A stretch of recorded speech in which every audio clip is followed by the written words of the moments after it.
Welcome back everybody, let's head on down that rabbit hole. If you see this, vote immediately. A man named Liam was taking out the trash early in the morning when he noticed something horrifying by his window. Son casi las 5 de la mañana, salí a tirar la basura y se escucha...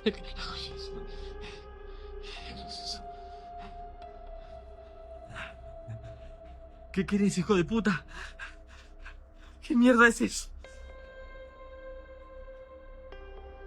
¿Qué es eso?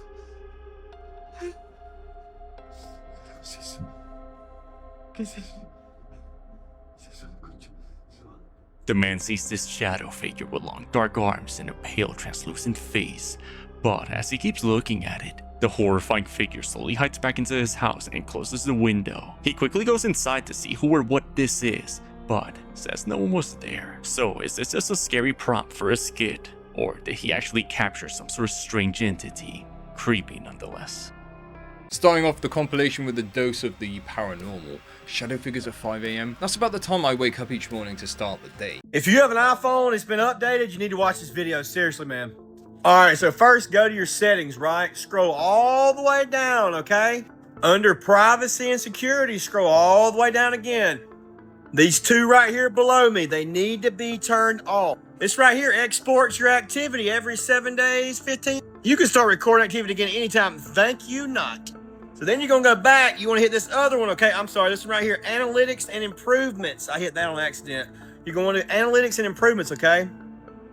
Then you're going to go right here, analytics and improvements. Make sure all this is turned off. Turn it off, off, off, off, off, off, off.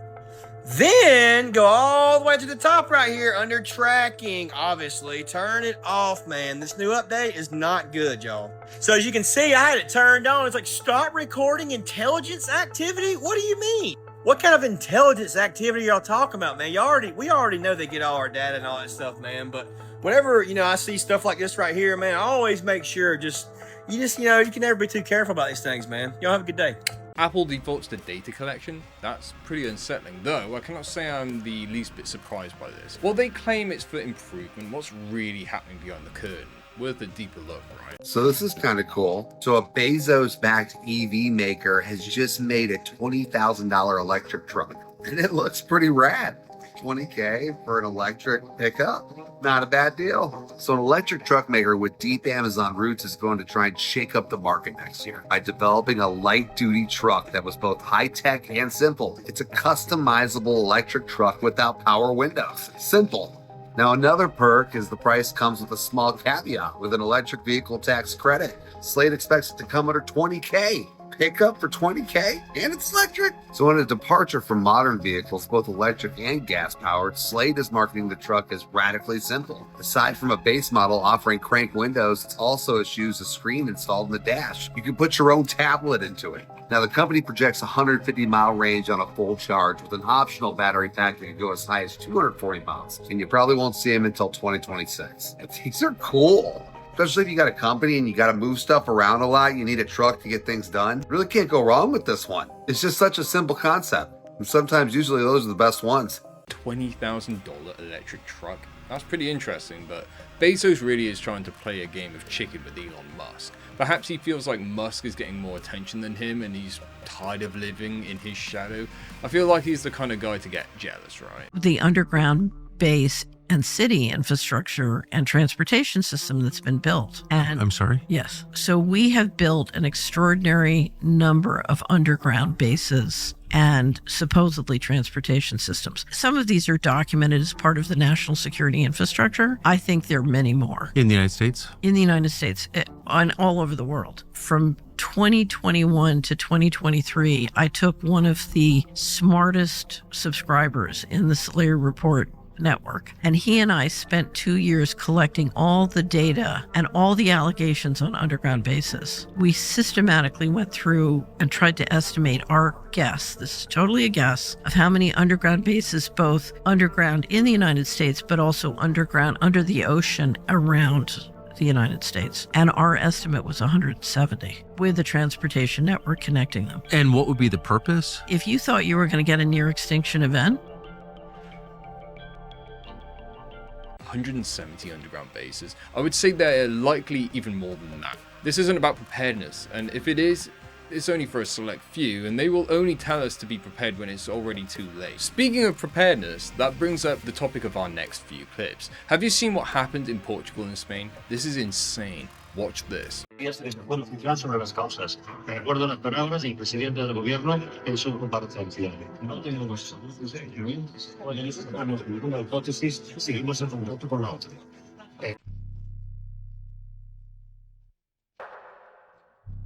Iberian Peninsula. Breaking news aquí en el programa.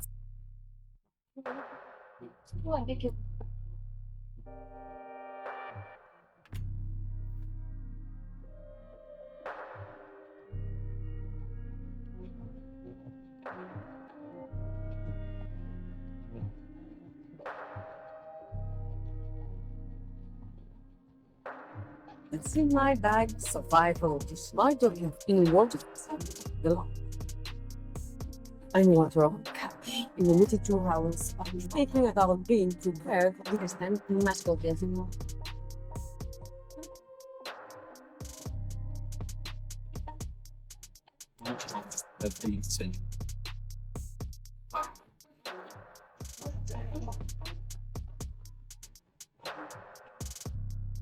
Guys, everyone stop panicking. The blackouts across Europe are just down to a rare atmospheric phenomenon, alright? So stop panicking, chill out guys, have a cup of tea or whatever, you know, and just breathe. This happened yesterday, by the way.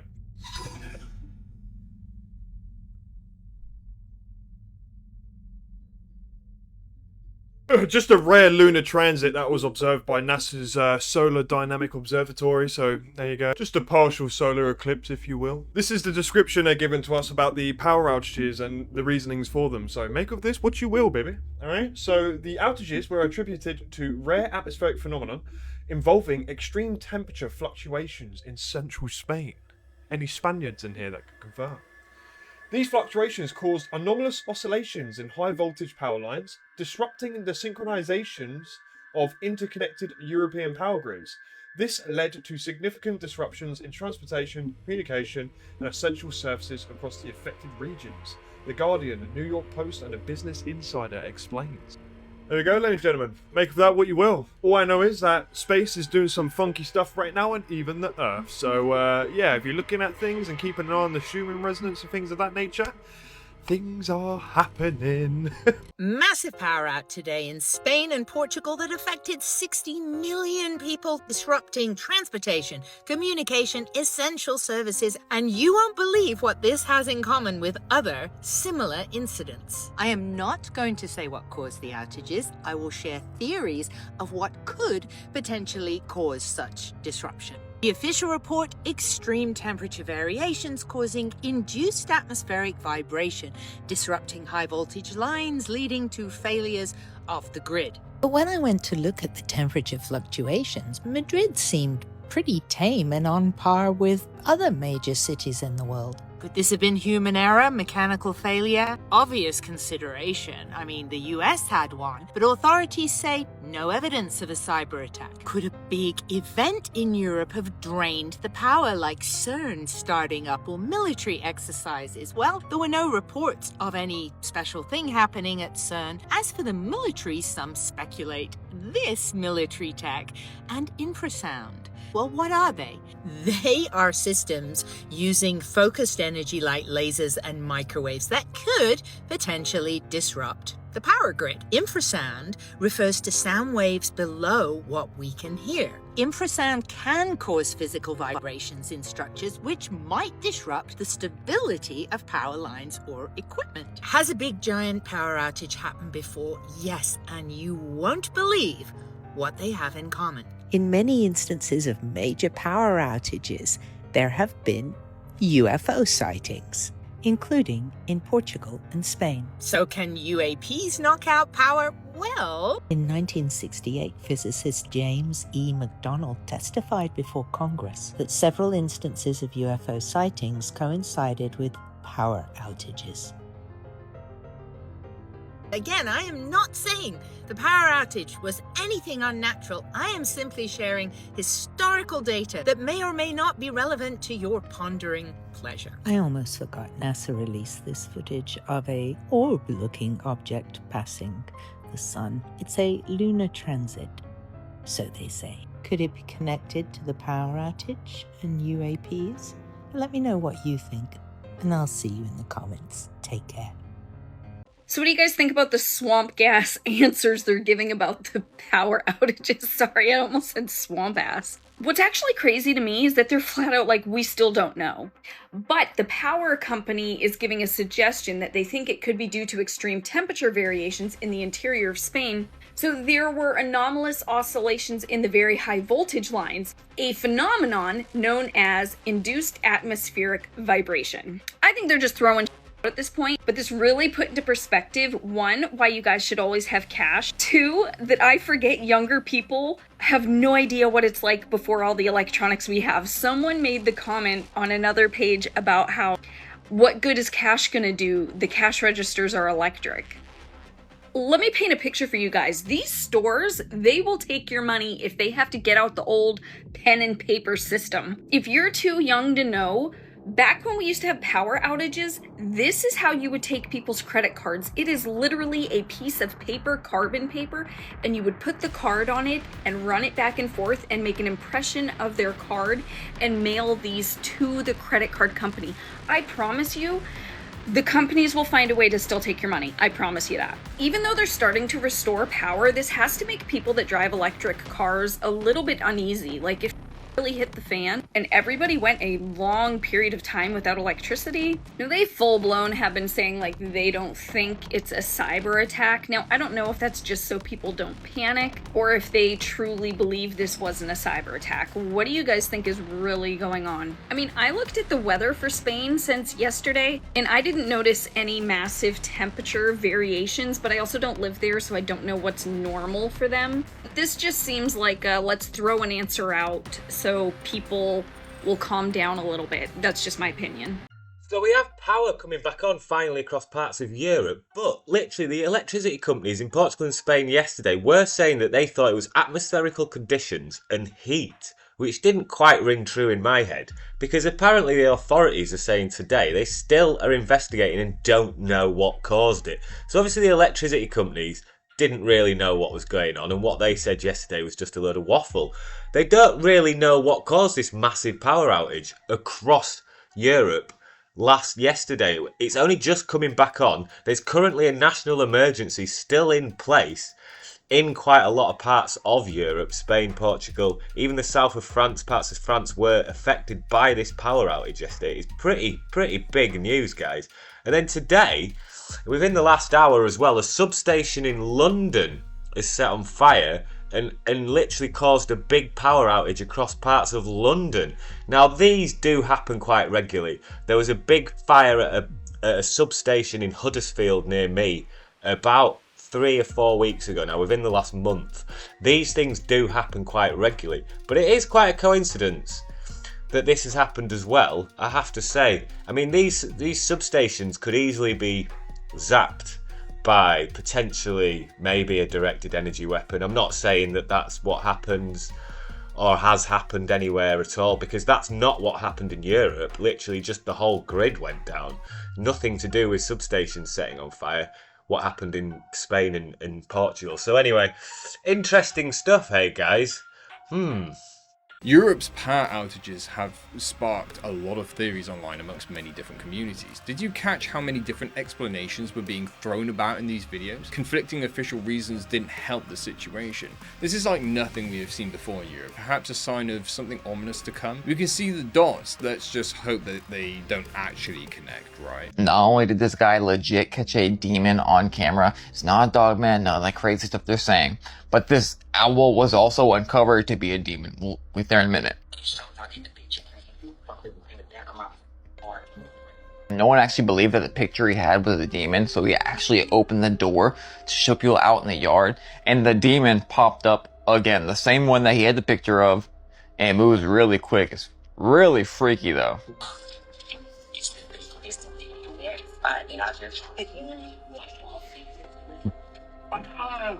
That reaction was 100% genuine. I slowed it down right here. And even before this, I saw orbs in front of the camera. Like, that's insane.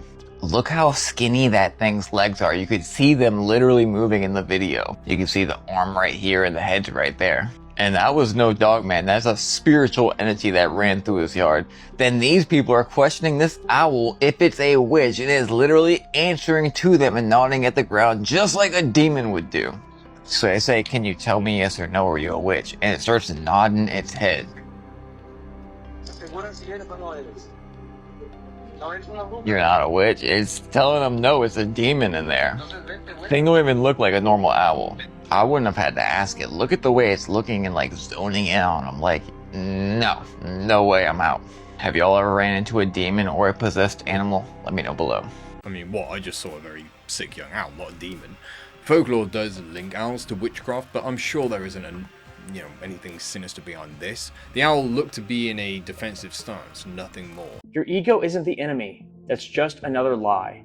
The ego is your identity container. The issue isn't having one, it's when it runs the show is the problem. New Age teaching says destroy the ego, but without it, you're easy to control, programmable, gone. You don't kill the ego, you integrate it. So instead of controlling you, it becomes your sword, your assistant, a positive tool. Ego is enemy. Freud saw it as reality's mediator, claiming its destruction makes us programmable. This feels like the complete antithesis of what spirituality actually represents. I'm not sure I agree with this. What about you? Colorado banned products that have forever chemicals that are hormone disruptors, driving. That's great news because they're getting it. It's in everything from water-resistant clothing to dental floss to eye care, so many things. In the meantime, that's one state. But the problem is what's coming into your home. If states are saying we can't sell these products because these chemicals are that dangerous, what are we doing in our home? We need to take action right now. We vote with our dollars. Stop buying products with PFAS. It's as simple as Googling it. Get them out of you and your family's life. PFAS, hormone disruptors hiding in plain sight. They are in most everyday items. Colorado's ban is a start, but are corporations truly going to fall in line and do what is right for the first time in history? I'm not counting on that. A huge thank you to my amazing channel members. Without your help, this channel would cease to exist, so thank you so much for your support. And if you are interested in joining the channel membership and unlocking some exclusive perks, then head down to the video description and click the link below. Cheers. That was the map. The map that we drew showed it.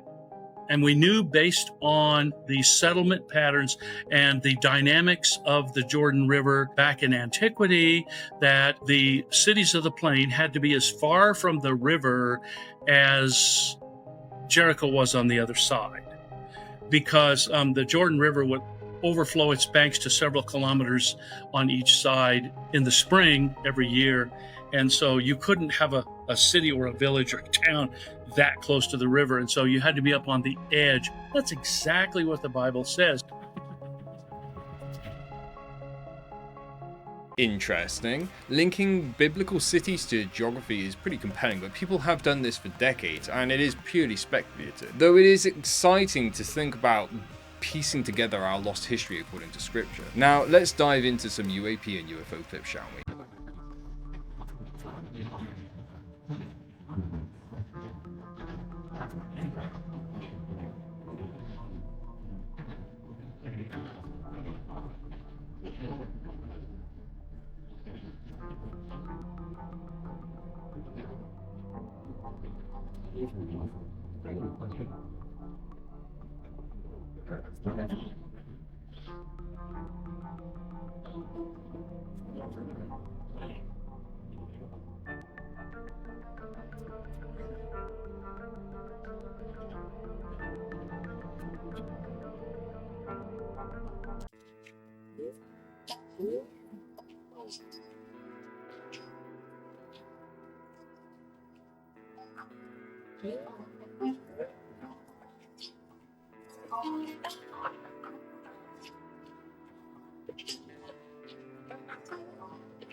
Mysterious plasma orbs are appearing across the world, chased by helicopter, caught on military radars, and witnessed by thousands. But what are they really? Are they visitors, surveillance tech, or something even deeper? In this episode, I break down what the plasma orbs actually are, why they move the way they do, who can really see them and why, how they're tied to the hidden architecture of our reality, what their sudden increase means for humanity right now. We're not alone. It's not what they've told you. Stay sharp, stay awake.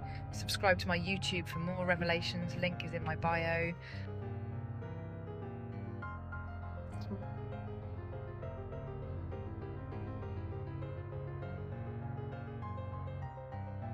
Definitely an increase in sky anomalies recently, particularly orbs.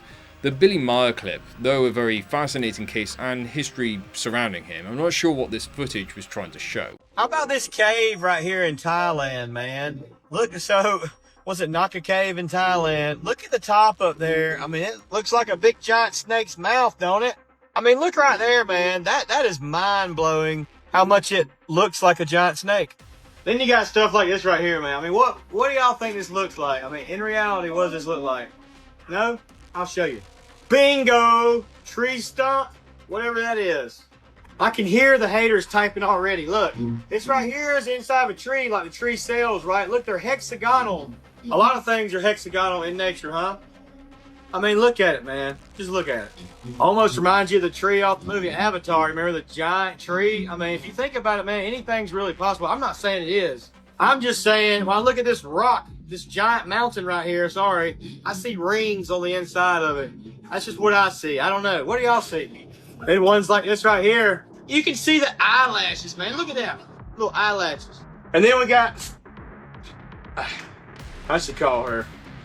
The rock formations are very odd. Could they all be attributed to weird erosion, really? Given that different geological structures exist all around the world, they all have official explanations, but are they all really natural? What do you guys think? I would like to kind of go through the 10 Commandments with you and give me your take on each commandment. Come on, God. Now let me do it, please. Come on, Jesus told you, there's only one commandment. What's that?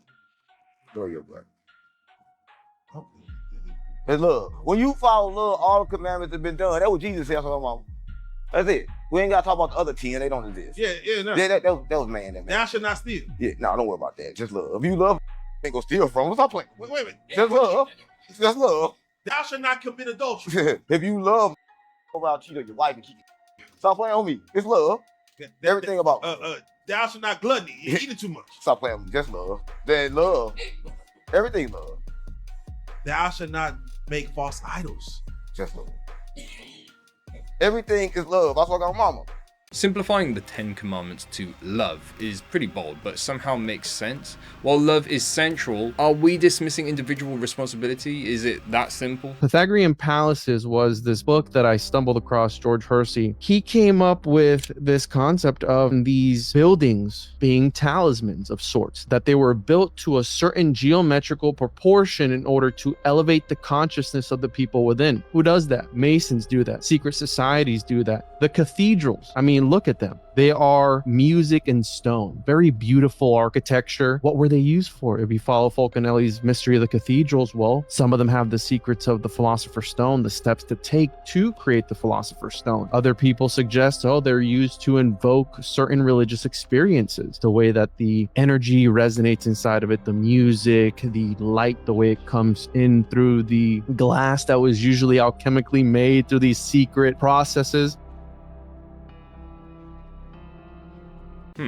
That's intriguing. I've never heard about cathedrals as talismans. The golden ratio, a key architectural principle, does appear throughout nature, which is equally fascinating. Most people have never heard of the Merovingians, but this isn't just some forgotten royal family. It's a bloodline surrounded by secrecy, ritual, and power that never really disappeared. They were known as the long-haired kings, rulers who claimed divine connection, not through religion but blood itself.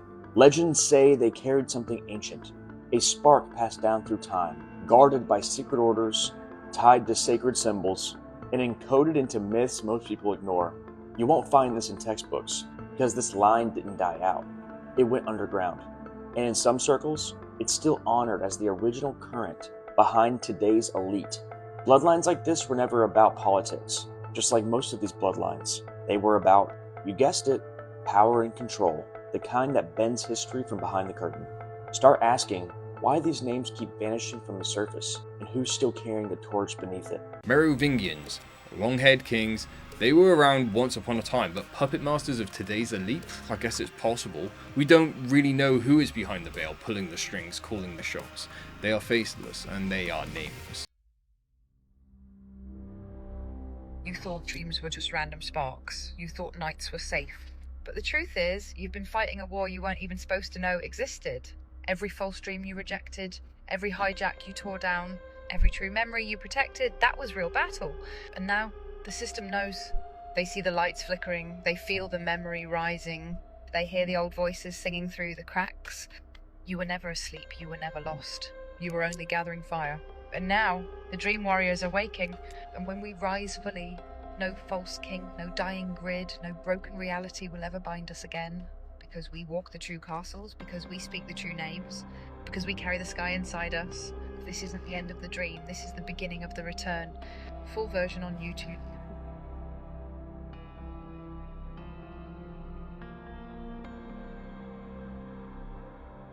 Dreams as a battlefield, okay. That's new to me. I've had some wild dreams in my life. Some I can recall in amazing detail, like I just had it last night. While science seems to have a stance at dreams as a neurological thing, the idea of subconscious resistance against a system seems like a contrast to this. Is it empowerment or just escapism? Be careful what you ask for. You know, we've got all these adages. Thoughts are very powerful. Be careful. It's better to go into neutral than to give energy to negative thoughts. Try to disengage. Or just, there's little tricks you can do is just say, I request the most benevolent outcome for someone. Or I request the most benevolent outcome for myself, to not be negative. Just say that and say thank you. It will change. It will change you. It's amazing. But people don't do that, or they aren't aware of that. And if they were, they would probably use it and practice it. I request a most benevolent outcome for my friend Judy, who has a health condition or something. Thank you. Right. You're sending that thought, that positive thought out. While science doesn't confirm thoughts alter reality, we have all experienced a few coincidences in our lives where we've been thinking about someone or something and they appear somewhere down the line, almost, well, maybe even immediately after thinking about them, right? You want to hear something really fascinating? Sure. There are 3 places in the world which are really lacking in the investigation right now. One of them is the Amazon, 5.5 million square kilometers. Very little archaeology done. Another is the Sahara Desert. The Sahara Desert, tough place to work. I can understand why there's little archaeology done there. But the Sahara Desert was green during the Ice Age. It had a completely different climate regime. We should consider the possibility that missing parts of the human story are there. And then under the continental shelves, because sea level rose 400 feet. These are 3 domains that archaeology has largely not investigated. They say, well, why would we spend the money on marine archaeology? Much better to spend it on looking for shipwrecks rather than looking for signs of a lost civilization, because we archaeologists know there was no lost civilization. That's the argument for the resources there. The same with the Amazon and the same with the Sahara Desert.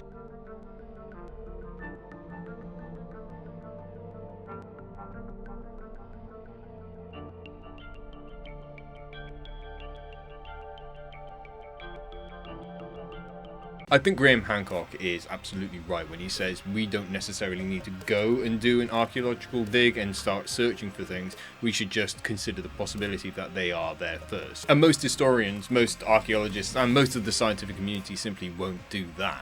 The door between the conscious mind and the subconscious mind opens up as we get beyond our analytical mind. And our analytical mind is actually what separates the conscious mind from the subconscious mind. So as you slow your brainwaves down, you get into alpha, you're entering the operating system.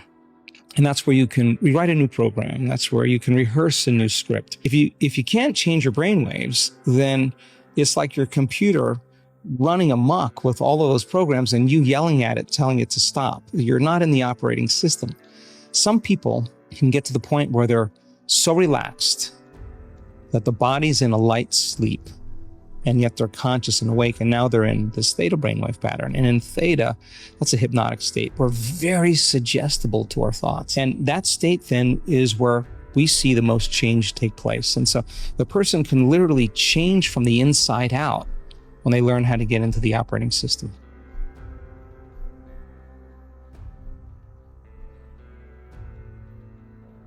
So we're on the topic of brainwaves and self-hacking, a very interesting theory here.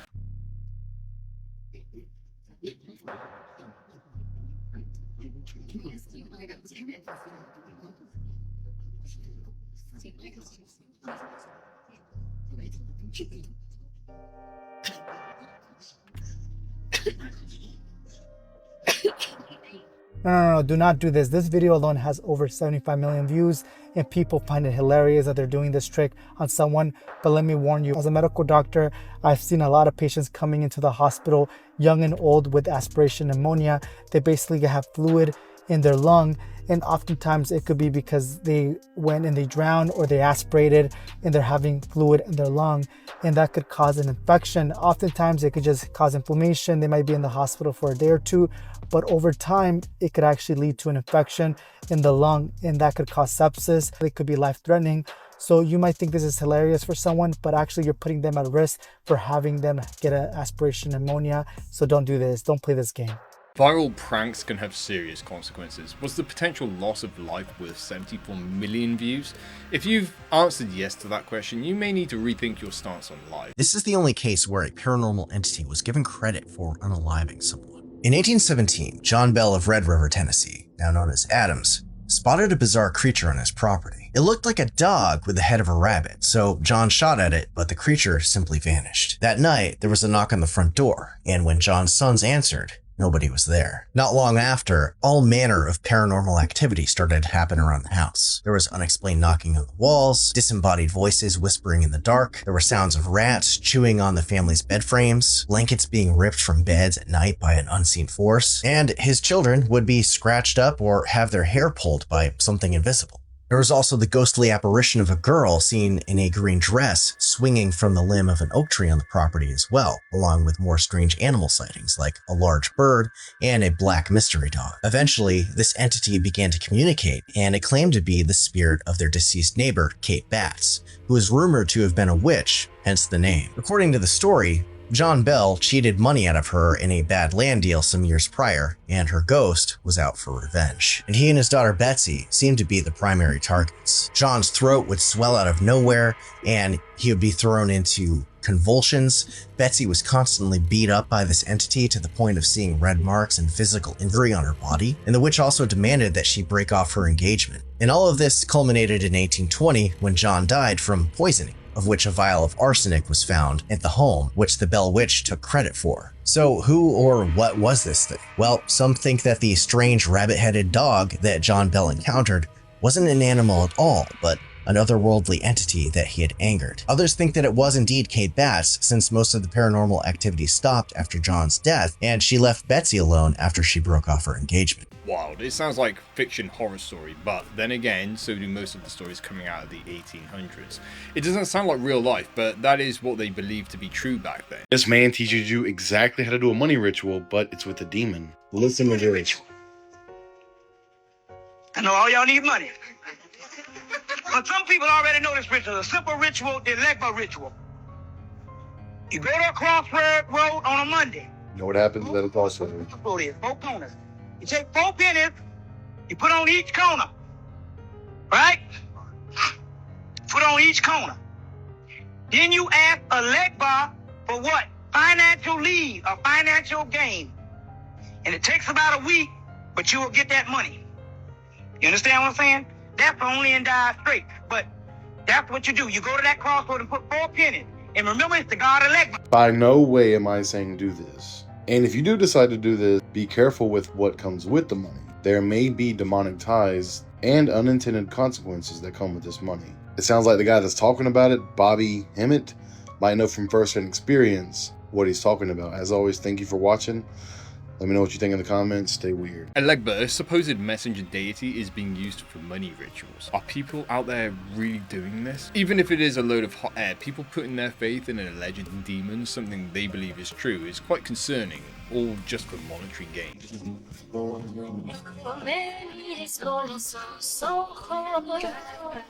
I've already talked about this once or twice, guys, but doing mukbangs, streaming them, filming them on YouTube, it's all around a horrible idea.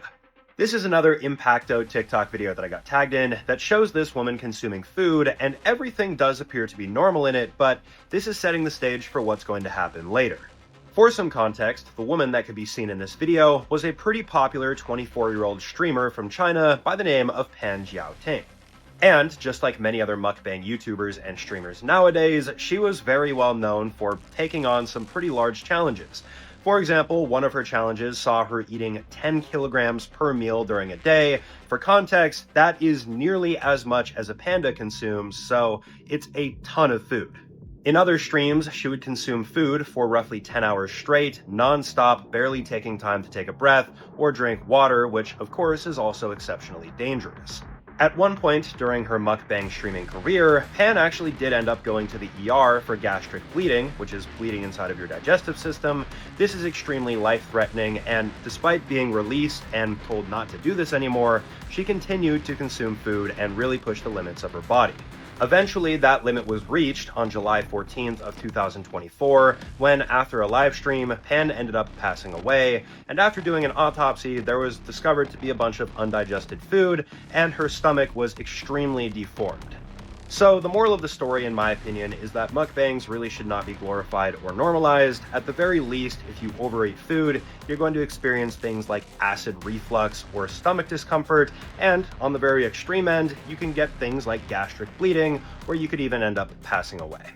As always, let me know what you guys think about this case in the comment section below. Drop a comment letting me know what you want to see next, and I'll see you guys in the next video. Peace out. For crying out loud, I wish the internet would just stop sometimes. That is horrific. What would y'all do if you went to your bank to get money out and they wouldn't let you? Watch this. Well, outrage in Queensland tonight after a local woman rocked up to her bank to withdraw cash, only to be told they didn't have any. Taryn Compton wanted to grab some notes to pay a tradie, but when she got to the ANZ ATM, she realised she'd forgotten her EFTPOS card. When she asked the teller for the money instead, she was told the bank doesn't carry cash. And Taryn Compton's here to tell us all about her terrible banking experience. Taryn, what did you think when you walked into a bank only to be told they don't have cash? I thought it was absolutely crazy. I thought she must have misheard what I wanted, if I'm honest. How can you go to a bank and not be able to get your own money out? Taryn, that's what I'm confused about. So what's in the bank if there's no cash? Isn't there, if you open up the safe, what's in there? How did they explain it to you? They just said, I'm so sorry, we can't help you. There's nothing we can do. We don't have cash here.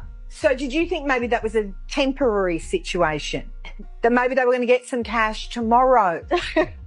No, she actually said, we don't carry cash anymore.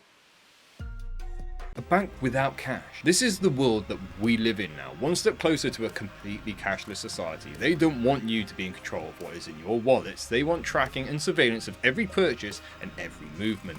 Australia's ANZ case highlights a growing trend. This isn't just evolution. If you really want to kill the most things, be a vegan, because the farmers who protect your beans kill everything. I kill one animal per area. Yes. In order to grow tofu, you have to kill every ground squirrel, every vole, every shrew, every snake, every turtle, every frog, every bird, No one rabbit. knows. Anything that gets in that bean field, I'm either going to plow and dismember, and then if anything does survive my first slaughter, I'm going to come in with Monsanto and poison the shit out of everything. Eating well-raised meat is the most vegan thing you could ever do. If we're talking about absolute loss of life, yes, if you are eating meat, that cost the life of a cow. But that is one cow that lived a good life on grass, hopefully, and was happy, and it nourishes you and your family with unique nutrients that you can't find in plants, versus the life of tens of thousands of by-kills, animals, insects, rabbits, squirrels, snakes, birds that are displaced or killed when you strip the land and do monocrop agriculture. Here is my very stark statement. Regenerative agriculture, grass-feeding, grass finishing of cows and other animals, ruminants, is the single best thing you can do for the planet's health, for the carbon cycle on the planet, and for yourself and your family. And it is the most vegan thing you could ever do. It saves the most lives. If you really want to ruffle some feathers, send this to somebody you know who's a vegan and isn't thinking about how many lives that's costing. Challenging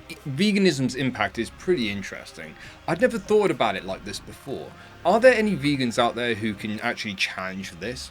Plant agriculture does harm animals, but is it comparable to the meat's footprint? Regenerative agriculture offers hope, but needs a lot of scrutiny, it seems. Have any of you ever noticed how much Orlando Bloom's looks like hot on the scene Pedro Pascal? I mean, they even have the same taste in wardrobe, but they couldn't possibly be the same person, could they? I mean, if they were, there would be things that would be hard to miss, like the exact same curvature of their noses. They even have the exact same symmetry in their faces, down to the hair alignment and even eyebrow, eyes, nose, mouth, lips, chin. It's all there. So the exact same nose, the exact same facial symmetry. I wonder if there are any smoking guns that I could find. But before we get to that smoking gun, why don't we watch him seamlessly transition from one face to the other and try to tell me that that couldn't just be Orlando with a little bit of different prosthetics. I mean, the nose is literally the same, the eyes are the same. But what I also want to show you before the smoking gun is how they love to mock us and put the truth right in plain sight. And let's watch them both come out to the Jimmy Kimmel show.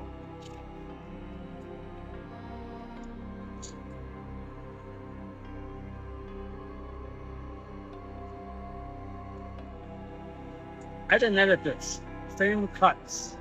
Very good to see you. You too. Things are good. Content. Great. I must say, it was interesting walking in and seeing that photograph of you and I. I think I look about 12 and you look about 18. You know, I passed that. I took a look at that on my way in too, in the hall. That is a feel-good factor, right? Yes, yeah. But you somehow get more and more handsome each time I see you.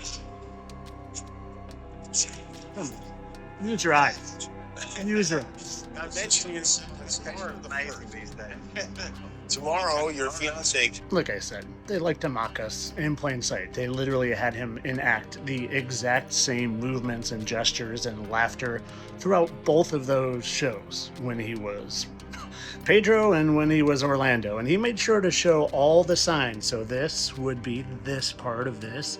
And up there, they talked about his receipt with 6 extra shots of cappuccino, and they made sure to say 6 and 6 and 6 in a row. And here he's doing his little, you know, the 666 sign, and he made sure to do it not once, not twice, but 3 times. And look how I do 3. That's what a normal person does. They always do the, you know.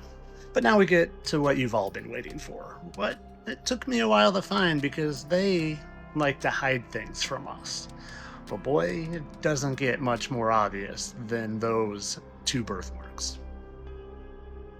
But of course, all this for entertainment purposes. I'm sure they just have identical noses, can seamlessly transition from one to the other, have exact same facial symmetry, show all the Masonic signs, and even dress identically. All because of coincidence. I'm a satire account here to entertain you with random but hysterical coincidences that happen all the time, not at all some sort of nefarious agenda, and them mocking how stupid we are and trying to control our minds with a smaller group of people that are less cooks in the kitchen, so it's not as difficult to control the masses. And, you know, like I said, I'm here to entertain you people. Entertainment only. This guy and his celebrity face swap theories. Though the resemblance is uncanny, it is not too wild to think about some people just simply looking alike, right? Not see this very often, but the Storm Prediction Center has issued a level 4 out of 5 moderate risk of severe weather for parts of Minnesota, Wisconsin, and Iowa, where there will be an elevated threat for strong, intense, perhaps even long-track tornadoes in this specific region. There will also be some numerous to widespread damaging winds across anywhere in our enhanced and moderate risk of severe weather. This entire region, though, is where we are watching for the most elevated potential of a severe weather outbreak, with numerous to widespread damaging winds, large hail, and strong tornadoes being in play. Hold on, y'all. I feel like I'm having a deja vu moment. Didn't this weird storm pattern just take place in the same area? Am I tripping, y'all? If I'm not mistaken, Texas, Oklahoma, all these states right here in the Midwest just experienced some crazy weather anomaly. So they're telling y'all to get ready for dust, for rain, tornadoes, different hail sizes. I don't even know how they know this already. This is crazy. And flooding, y'all. So be prepared. I don't know what's going on, but it looks like the earth she's going through it. Let me know what you guys think about this video. The shift is here. Let's continue to get it. Peace in. Future forecasts seem to be getting a lot more ominous, don't they? Is this just weather or something more? Patterns have begun to emerge, but some people have chosen to ignore them. I want to talk a little bit, just real quickly, but Klaus Schwab, him also stepping down. I'm glad Klaus Schwab is stepping down. That's great. Great news. But who's his predecessor? Because, you know, he ain't stepping down without putting somebody else in the shoes. And unfortunately, the people that get replaced by these guys tend to be a little bit more, I don't know, scarier. I got news for you. What? He sure looks scarier. This is the guy we should definitely trust. His predecessor with one eye that's like bloodshot permanently? I don't know if this is what this guy always looks like, but this is straight out of James Bond right here. This is the bad guy. That's the bad guy. I made a video and I was joking about it some years ago, saying that Klaus Schwab does look like a guy that came straight out of like an Austin Powers movie, where he's like Dr. Evil. Yeah. Talks like Dr. Evil. He's got the same philosophy as Dr. Evil. And then you got this guy step in. This guy reminds me of Casino Royale. Tell me that's not the same vibe right there. That guy right there. So like an older version of him. What do you think, Brian?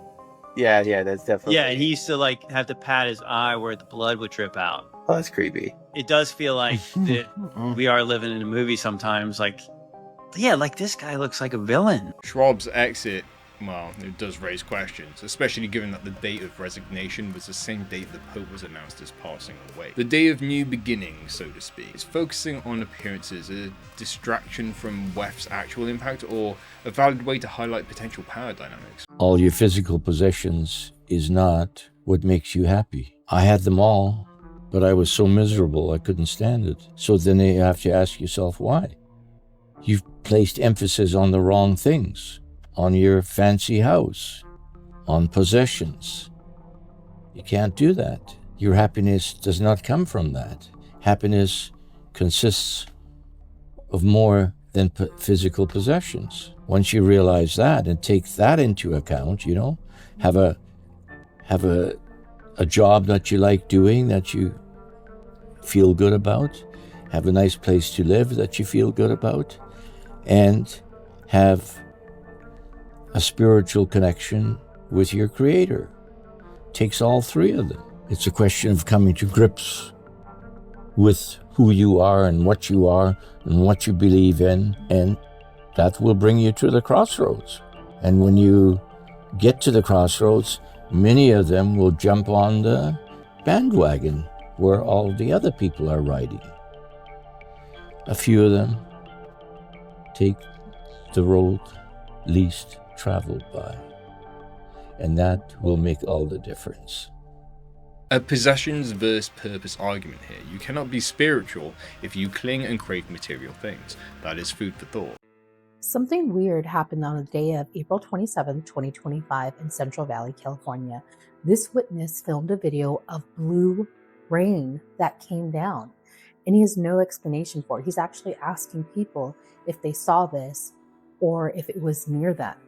But this almost reminds me about a case, a prolific case that happened back in the 80s, early 90s of a small town in Washington. It was hit with this jelly-like gloop from the sky. It literally covered the town, and it happened over the course of a couple of days. They reported it up to the government. Nobody would listen to them. And luckily, a brother and a sister who were EMTs saved some of it and had it tested, ended up finding out it was living human cells, and a lot of those townspeople ended up getting some form of cancer and dying. It's interesting. Take a look at this. Tell me what you think, and if you were in the area or the surrounding areas and saw the blue rain, let us know. So I live here in the Central Valley, and it was raining a couple minutes ago. Can anyone explain the blue water?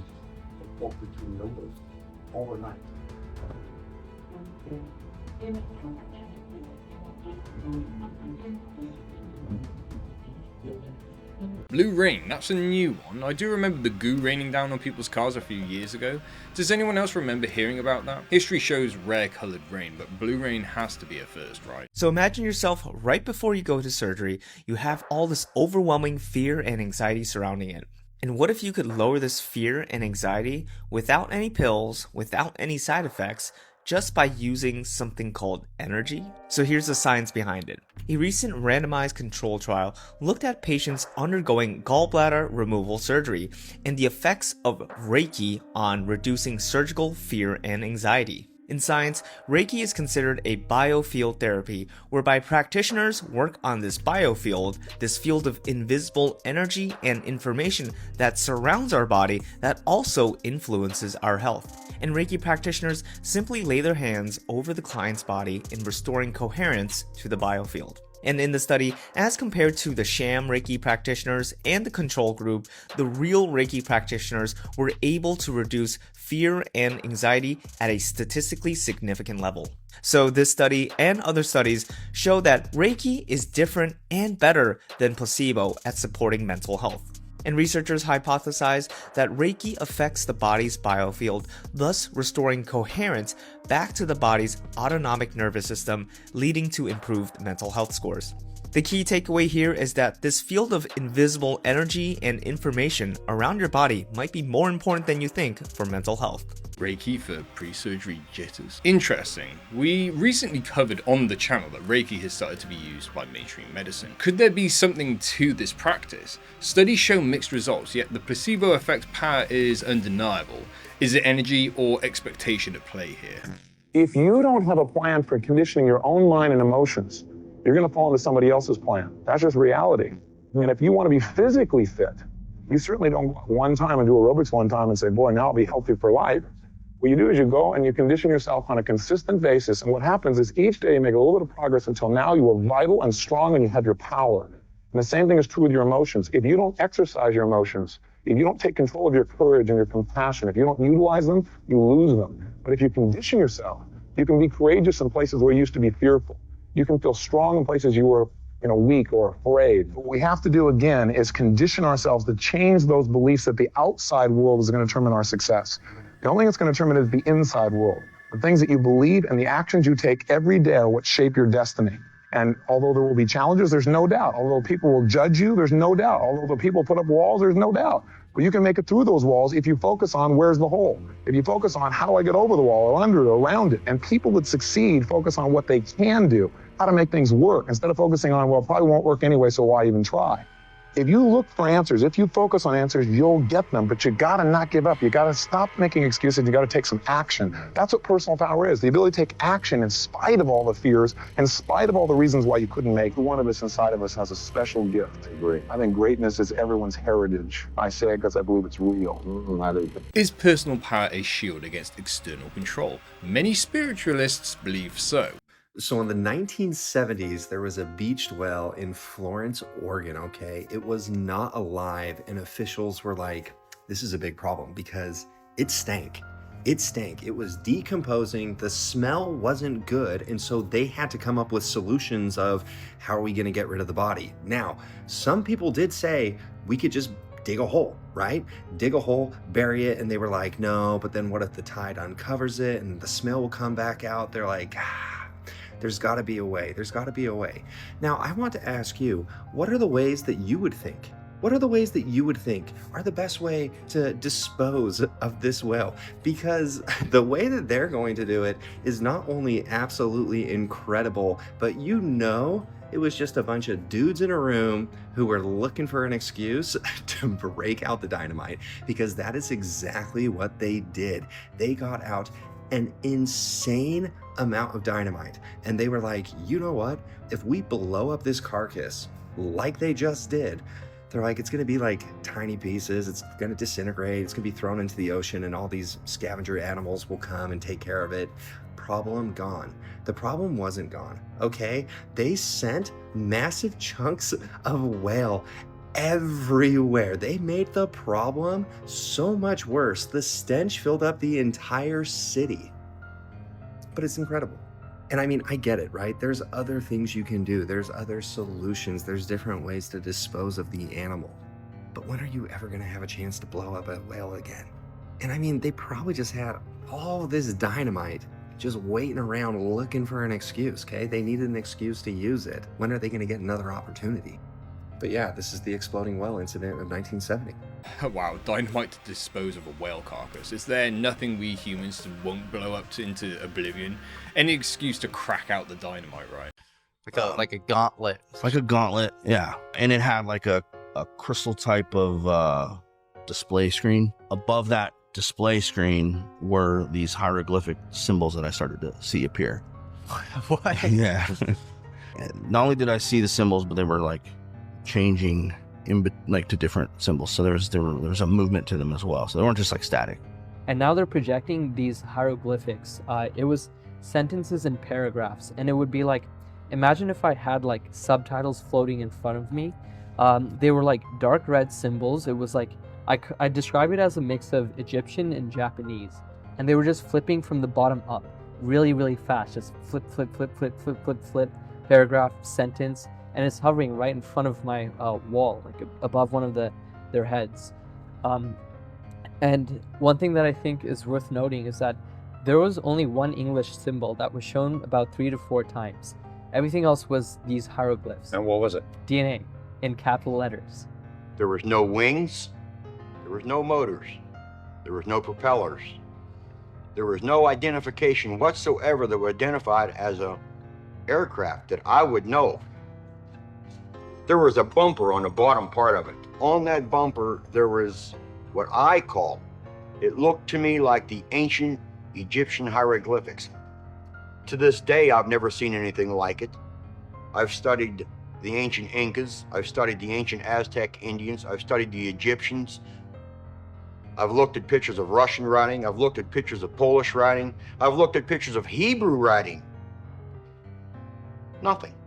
Nothing that resembles it. The UFO had crashed into this field, and there was snow, and the dirt was all turned up and stuff, and the UFO itself was stuck in the side of this big embankment. In one of the photos, I could see these symbols that were all around the base of the dome.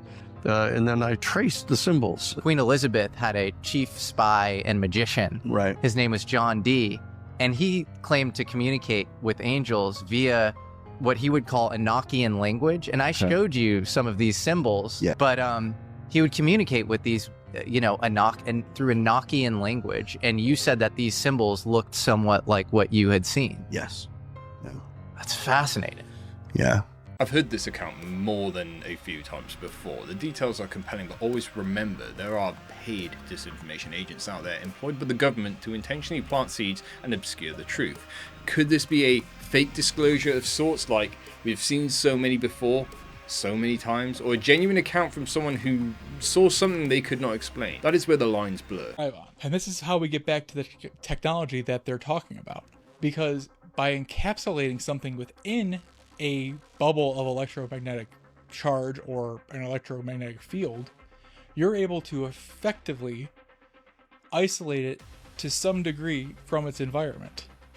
And as is talked about in esoteric texts like the Emerald Tablets of Thoth, translated by Doriel, you can see that he talks about how what kills us is actually our electric charge or energy being drained into the planet and then being recycled at the center of the planet before being squeezed out into the planet. These are the common vibrations that we see coming from the center of the core. This is the cause of the mantle inside the planet, and it's why we have an ionosphere around the planet, because the Earth itself is actually a conjugate wave structure that is self-sustaining itself through conjugate waves. These conjugate waves are commonly known as the Schumann resonance cascade, or the Schumann frequencies. And these frequencies are directly tied to how our bodies actually behave. Because it turns out that even if we're off the planet in space, if we do not have this common cascade of frequencies for our body to interact with, we start to go insane. It's as if our conscious mind is directly tied to these natural frequencies coming out of the Earth, which makes sense because we are of the Earth. So while it's possible for us to travel through space, we're going to need to understand how, and we're going to need to understand how we rely on the Earth and what exactly it is we rely on. But to continue, this technology, by being able to encapsulate anything within an electromagnetic bubble or a plasma bubble composed of a plasma double layer on the outside. Again, these ideas aren't really new, but they've never been fully explored because of the Cold War and the need of the United States government to maintain technological superiority, even at the behest of its own nation, which is where we are. Again, returning to these encapsulated bubbles. Through the work of people like Dan Winter, he's been able to show that by using a device called Therify, you're able to accelerate healing, help seeds grow and germinate faster, purify water by making it something akin to holy water, and actually provide meditative experiences that are extremely unique and maybe reminiscent of what people used to experience when they were in the pyramids back in the day when they functioned properly. The reason Therify works is because it's two high voltage plasma tubes that are at 180 degrees towards each other. And when one shoots a wave this way, the other one shoots it this way. And the idea is that they arrive in the center, spiral around each other, and then implode, creating a shock wave of helpful energy that percolates in the environment for our bodies to naturally suck up. The idea is that our body cells actually absorb and discharge energy themselves, much like we breathe air in and out.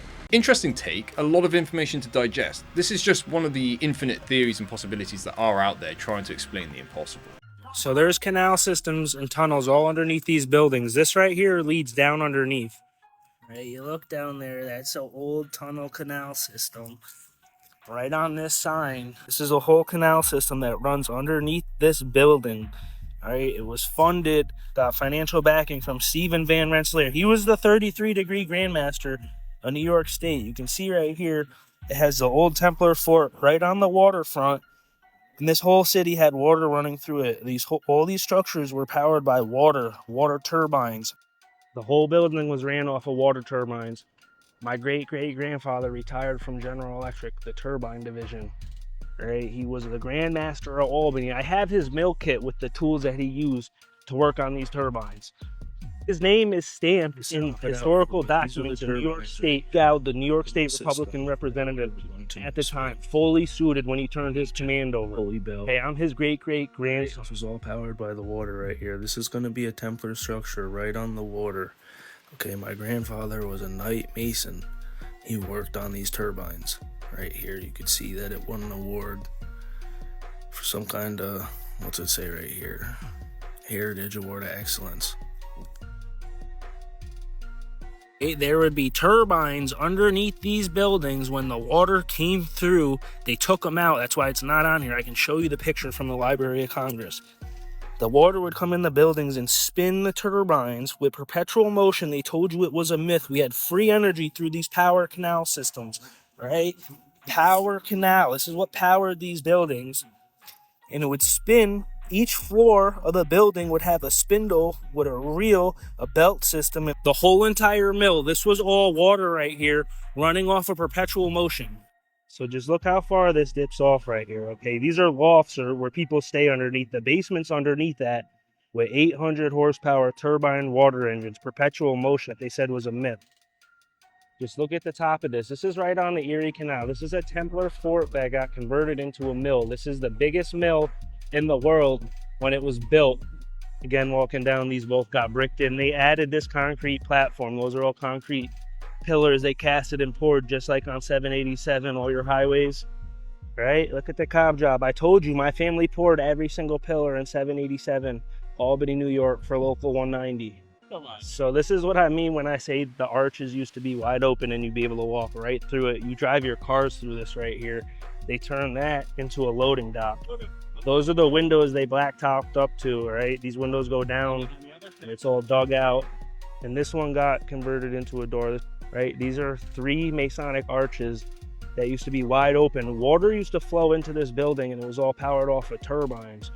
Right, so you come down here, it all gets regraded again. Those are loft windows down there, right? So this is all part of the canal system that they took out all the turbines. This is all locked right here, and it all goes in there. The water, right? So look at the grade of the canal. If it just keeps going, it would go right underneath all them buildings with them turbines underneath them. Right, the whole thing goes down. There's access points in here, but it looks like they got filled in with block. So this is part of the old canal system. Water would flow in there, and there's a chamber underneath where it goes in. I'll go up there and show you. All right, so you come in here. It's part of the canal system. The water would go in there. All right, this is the backside with the canal in it. I can show you pictures of the canal systems underneath the buildings in Rome. Yeah, there was a canal system underneath that. Another structure out in Paris. Underneath it, there's 3 arches with tractor trailers hauling out dirt and stuff. Because underneath the building was those same 3 Masonic arches I showed you that all allowed water underneath the building. So this is the monument down the street underneath the light post. It's a mini castle. Right, so you can see on Cahoes, these are all castles and forts right on the riverfront that got converted into mills. There's your castle right there behind Lance that they mock you at. See how it says Cahoes Canal Square Park? It's a Masonic square. This is one of their points right here. Right across the street, you got another bank. Those ones right there, see how it looks like it says 85 from all the way back there? Because they added ones on each side that do not match. That says quartz sandstone. It does not weather. This is all weather resistant stone. You can't even see the ones from all the way back here. right? So you got one temple right here. You got your second temple right here. This arch right here used to be wide open. This is an ancient temple. They sanded the seal off the crest right there, right? You got 1 grate, 2 grate. This one's busted wide open. All in here, it's nothing but brick. That's another window that goes down there, all right? And that's your next Templar structure right there that got turned into a church. Right on the corner is another bank. And that's another Templar structure right there. So right here, this is going to show you how the orphan trains, those are trains right there. Lance showed you how 10,000 kids got brought down here to work on the Erie Canal. This is artwork depicting the orphan trains. Right across the street is going to be another key bank, the Keys of Solomon, with your city hall right there. That's a Mason hall. There is no one who can deny there is a world beneath our feet that is either undiscovered or suppressed. You can decide which of those you are more inclined to believe, especially when it comes to free energy. They will always tell you it's impossible, but that's only because they make it impossible. Right. Thank you so much for watching today's video. If you did enjoy it, please consider hitting that like button. It does a lot to actually help the video propagate further on the algorithm. And if you made it this far, share the number 1. We'll go back to the basic fundamental number. And if you want to help a little bit more, share the video on your own social media. It does a lot to help us expand our Waker family here on YouTube. But in the meantime, stay safe, stay well, and stay curious. Until next time.